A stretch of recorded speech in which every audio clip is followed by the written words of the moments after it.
So yung brake pad natin makapal pa.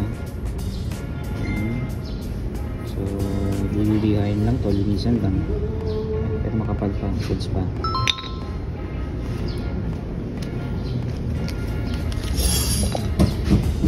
Chain with piece, okay pa.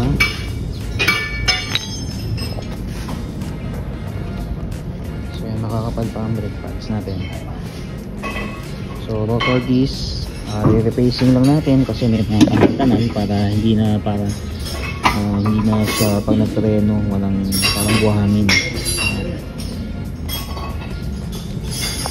So ito yung finished product niya, ha? Parang bago, ganda. So smooth na siya. Pagka pumreno ito mamaya wala na yung parang buhangin kasi wala ng kanal. Okay.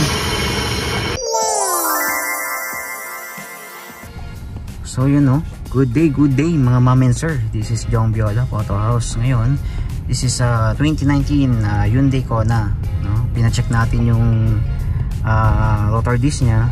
So yun, no, naayos naman na. Then yung brake pads okay na rin. So smooth na yung takbo, wala ka na maririnig dun sa preno pagka pumreno ka na para may buhangin. So yun, no, test drive tayo ngayon. So okay naman siya.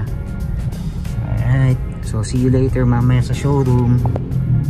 Po kami ngayon, 7 PM na, pero mag-release po kami ng Hyundai Kona. Ayan.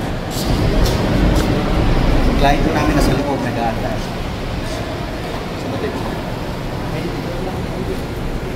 Hindi na lang siya. Very handsome. Kaya naman palang pogi ng pagkakapark eh. Pogi rin yung nag-drive eh. Hindi mo dali mo Kona din. Kona Hawaii. Tatay, hindi. In the house. What? Ano na tayo?